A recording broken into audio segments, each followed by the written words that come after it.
Breast size के enhancement के लिए, ब्रेस्ट साइज को बढ़ाने के लिए कौन कौन सी टेक्निक हैं और सबसे इफेक्टिव अच्छी टेक्निक कौन होगी, उस प्रोसेस के बाद क्या क्या सावधानी रखने की जरूरत होती है, क्या एक जो सबसे अच्छी प्रोसेस है, टेक्निक है, उसके अलावा बाकी की इफिकेसी कितनी है, वो कब काम आती हैं, ब्रेस्ट साइज एनलार्जमेंट सर्जरी के बाद किन किन सावधानियों का ध्यान रखना पड़ता है और क्या क्या परेशानी हो सकती है सर्जरी के बाद। तो इन सारी चीजों को हम लोग आज के इस वीडियो सेशन में डिस्कस करेंगे। आज का टॉपिक होगा ऑगमेंटेशन मैमोप्लास्टी। ऑगमेंटेशन मतलब साइज को इंक्रीज करना, मैमोप्लास्टी ब्रेस्ट के साइज में चेंज करना, मतलब ब्रेस्ट के साइज को बढ़ाने की सर्जरी ऑगमेंटेशन मैमोप्लास्टी कहलाती है।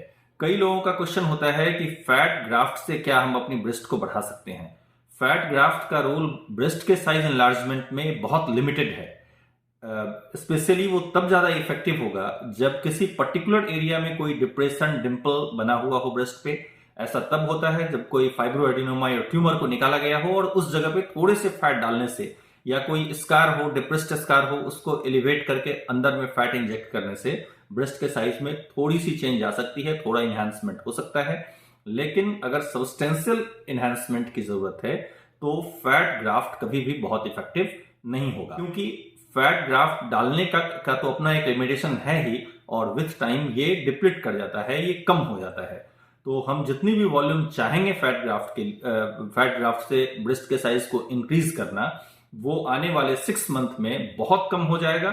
थोड़ा सा ही पहले से, मतलब बेस लेवल से थोड़ा सा ज्यादा ही एनलार्जमेंट मिलेगा, थोड़ी सी फायदा होगी। तो यानी कि ब्रेस्ट एनलार्जमेंट के लिए फैट ग्राफ्ट एक अच्छा ऑप्शन नहीं है। दूसरा ऑप्शन फिलर्स। फिलर का यूज करके अगेन फिर ब्रेस्ट के साइज को बढ़ाया तो जा सकता है, लेकिन एवरी 6 मंथ आपको रिपीट करना होगा। और फिर इसमें भी लिमिटेशन है कि वॉल्यूम आप एक लिमिट से ज्यादा नहीं जा सकते हैं, मैक्सिमम 50 to 100 ml तक ही आप जा सकते हैं।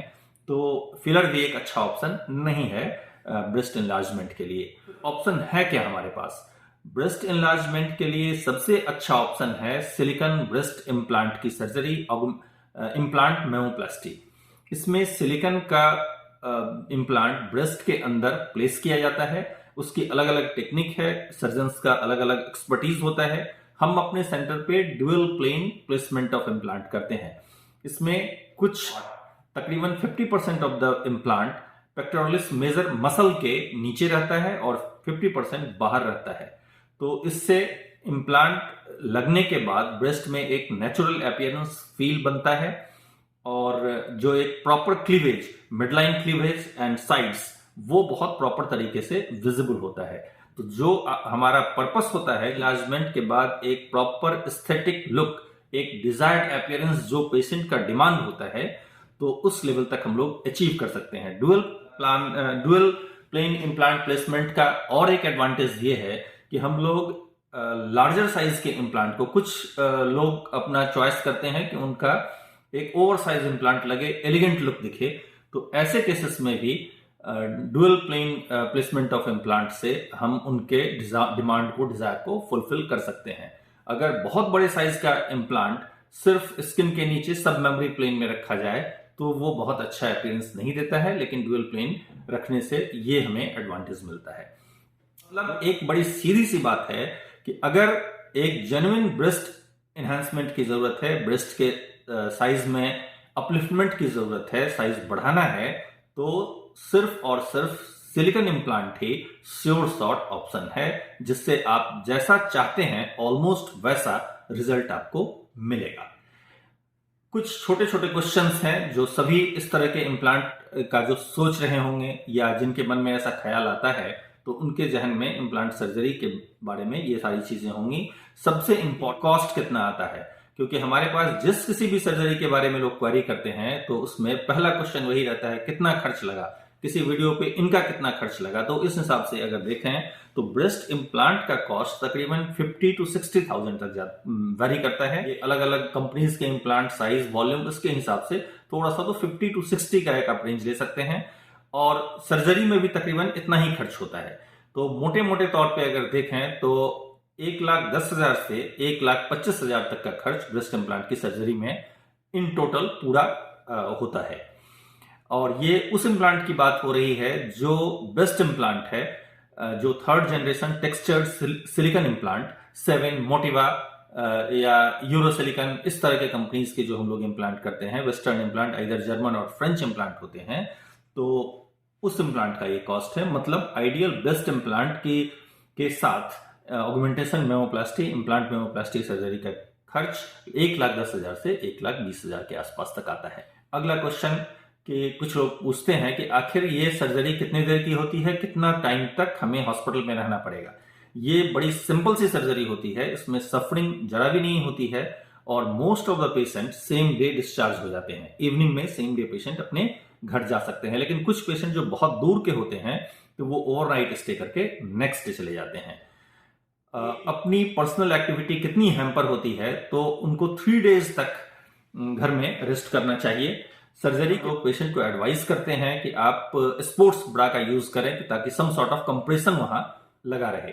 कोई ड्रेन या कुछ भी इस तरह का ट्यूब्स वगैरह नहीं लगाया जाता है सर्जरी के बाद, तो आप from the very next day you are able to do all your normal activities. आप खाना खा सकते हैं, बाथ ले सकते हैं, बाथरूम जा सकते हैं, घर में बैठ के टीवी देख सकते हैं, इंजॉय कर सकते हैं। सिर्फ आपको एडवाइस की जाती है कि 3 to 5 डेज आपको रिलेटिव रेस्ट में रहना चाहिए। अपनी जॉब, एक्टिविटी, क्लासेस, वो सारी चीजें 1 वीक के बाद आप रिज्यूम कर सकते हैं। स्पोर्ट्स एक्टिविटी 1 मंथ के बाद करना चाहिए। अगर प्रोन पोजीशन मतलब छाती के बल सोने की बात है तो उसको भी 1 महीने के बाद कर सकते हैं, लेकिन लेटरल पोजीशन आप नेक्स्ट डे से ही रह सकती हैं। जहां तक पेन का सवाल, सरप्राइजिंगली बड़े साइज के इम्प्लांट लगने के बाद भी हमारे इस रीजन में पेन बहुत बहुत कम होता है। तो पेन कहीं से भी कोई ब्रेस्ट इम्प्लांट सर्जरी के बाद कोई इश्यू नहीं होगा। अगर इसकी बात करें कि मेडिसिन कितने दिनों तक लेनी होती है, तो 5 to 7 days antibiotic, anti inflammatory pain killer, कुछ मेडिसिन पेशेंट को एसओएस पेन किलर एडवाइस की जाती है। यूजुअली पेशेंट को 5 डेज तक ही मेडिसिन लेना होता है। स्टिचेस बहुत फाइन स्टिच लगते हैं। मोस्ट ऑफ द केसेस में सब मेमोरी या पेरी एरियोलर इंसिजन से हम लोग सर्जरी करते हैं। 3 to 5 फाइन स्टिचेस रहते हैं जिनका अपना निशान नहीं आता है। सब मेमोरी प्लेन में इंसिजन देने से एक वहां पे अपना जो स्किन क्रीज है तो उसी में वो इंसिजन हाइड कर जाता है और कोई भी कट का निशान, कोई स्टिच का निशान ब्रेस्ट पे नहीं दिखता है। एक बड़ा इंपॉर्टेंट क्वेश्चन है कि lactation and breast implant related है। देखिए, ब्रेस्ट इम्प्लांट जो हम लोग प्लेस करते हैं वो ब्रेस्ट टिश्यू के साथ ही प्लेस करते हैं, मतलब ब्रेस्ट टिश्यू के नीचे या कई बार मसल के नीचे।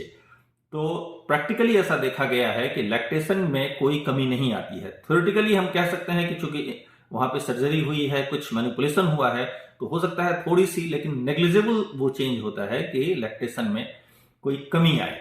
तो मतलब बच्चे को प्रेगनेंसी के बाद प्रॉपर फीड करवा सकती हैं, किया जाता है, और मिल्क के अमाउंट में कोई कमी नहीं आती है। तो ये कुछ क्वेश्चंस थे जो बड़े कॉमन क्वेश्चन थे जो ब्रेस्ट इम्प्लांट सर्जरी के पेशेंट्स हमसे पूछते हैं।